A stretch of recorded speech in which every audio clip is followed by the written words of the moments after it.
اس کا مفہوم ہے کہ علم کا ایک باب سیکھنا 1000 رکعت نوافل سے افضل ہے۔ اور یہ کس لیے کہا گیا؟ یہ اس لیے کہا گیا کہ تاکہ ہم علم سیکھیں اور دنیا میں گرو کریں۔ جب ایک انسان کے پاس علم ہوتا ہے، اس کو پتہ ہوتا ہے کہ یار یہ مسئلے کو میں نے کیسے ہینڈل کرنا ہے، یہ پرابلم آ رہی ہے اس کو کیسے دیکھنا ہے۔ ایک عالم میں اور ایک جاہل میں کیا فرق ہوتا ہے؟ یہی فرق ہوتا ہے کہ اس کو ہر چیز کا علم ہوتا ہے دنیاوی لحاظ سے، اگرچہ اس کو یہ نہیں پتہ کہ یونیورسٹی میں یہ والا لیکچر کہاں پر کیسے دیا جاتا ہے، لیکن اس کو یہ پتہ ہوتا ہے کہ اگر میرے ساتھ زندگی میں یہ معاملہ آیا گیا تو یہاں پر میں نے یا صبر کرنا ہے یا شکر کرنا ہے، یا یہاں پر میں نے جو ہے نا اللہ کے سامنے آنا ہے، یا یہاں پر میں نے بیٹھ جانا ہے۔ تو اس لیے علم کو اتنا کہا گیا کہ علم کا ایک باب سیکھنا 1000 رکعت نوافل سے افضل ہے۔ جب انسان کے پاس علم ہوتا ہے تو وہ مسئلوں کو اپنے کو حل کر لیتا ہے، اور جب وہ حل کر لیتا ہے تو اس کی زندگی میں سکون آ جاتا ہے۔ اگر آپ کو اپنے مسئلے کو حل کرنا ہی نہیں آتا تو آپ تو پھر تو پریشان ہو گئے نا، ٹھیک ہے۔ جیسے فار ایگزامپل آپ کے ہاتھ پر کوئی لگا ہے، ٹھیک ہے جی، ایک زخم لگ گیا ہے، وہاں پر آپ مرہم نہیں لگا رہے اور آپ کہہ رہے ہو کہ مجھے درد ہو رہا ہے، تو آپ وہاں پر مرہم لگاؤ گے، وہ کیا ہے؟ وہ علم ہے۔ علم کیا ہے؟ اس کے پیچھے بھی لاجک ہے، ٹھیک ہے جی۔ اس کو ابھی آپ ٹھیک کرنے کے لیے وہاں پر لگا دو گے، ٹھیک ہے، پھر آپ وہاں پر تھوڑا صبر کرو گے، پھر آپ کو سکون آ جائے گا۔ اگر آپ کو پتہ ہی نہیں ہے ایک چیز کا، اس لیے دین میں کہا گیا نا، اگر آپ کو کوئی چیز کا پتہ نہیں ہے تو آپ سامنے والے سے ہاتھ ملاؤ، اس سے پوچھو، ٹھیک ہے۔ کیوں کہا گیا ہے؟ علم کیوں اتنا ضروری ہے؟ ٹھیک ہے، مومن تو کہتے ہیں کہ ماں کی گود سے اور مرتے دم تک اس نے علم ہی سیکھنا ہے، ٹھیک ہے۔ اور کیا ہے؟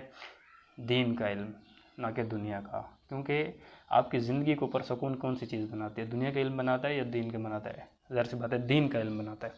میں یہ نہیں کہہ رہا کہ دنیا کا علم نہیں سیکھنا چاہیے، دنیا کا علم بھی بہت ضروری ہے۔ آج اس کل حساب سے جس طرح سے دنیا بدل رہی ہے، اس کے حساب سے آپ کو دنیا کا ہر علم ہونا چاہیے کہ آنے والے ٹائم میں کیا کچھ ہو سکتا ہے، اور کس حساب سے مجھے خود کو تیار کرنا ہے آنے والے ٹائم کے لیے، یہ بھی ایک علم ہے۔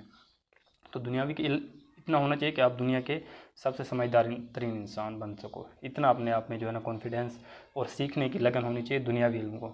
لیکن دین کے علم میں اس سے زیادہ ہونی چاہیے کہ کیونکہ وہاں پر آپ کو ثواب بھی مل رہا ہے، ٹھیک ہے۔ آپ دین کا اگر کوئی باب سیکھتے ہو، آپ کو کبھی نہ کبھی کہیں نہ کہیں پر وہ جو ہے نا کام آ جائے گا، یہ ضروری ہے۔ تو وہاں پر ہمیں کیا بتایا جا رہا ہے کہ آپ علم کا ایک باب سیکھو 1000 رکعت نوافل سے افضل ہے، ٹھیک ہے۔ پھر کیا ہوگا؟ آپ کی لائف میں کوئی بھی مسئلہ آئے گا، ٹھیک ہے، جیسے کوئی مر جاتا ہے تو آپ کیا کرو گے؟ جو جس کو علم نہیں ہوتا، جو جاہل ہوتے ہیں، وہ کیا کرتے ہیں؟ وہ روتے رہتے ہیں، کوئی سال روتے رہتے ہیں کہ فلاں مر گئے، یہ کر گیا، پھر بھول جاتے ہیں۔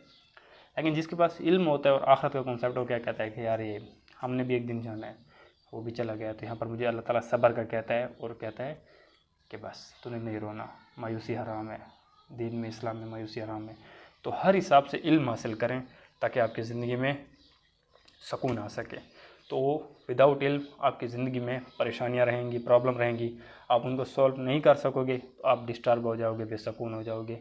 تو سب سے زیادہ امپورٹنٹ کیا ہے؟ کہ آپ نے علم حاصل کرنا ہے۔ السلام علیکم ورحمۃ اللہ۔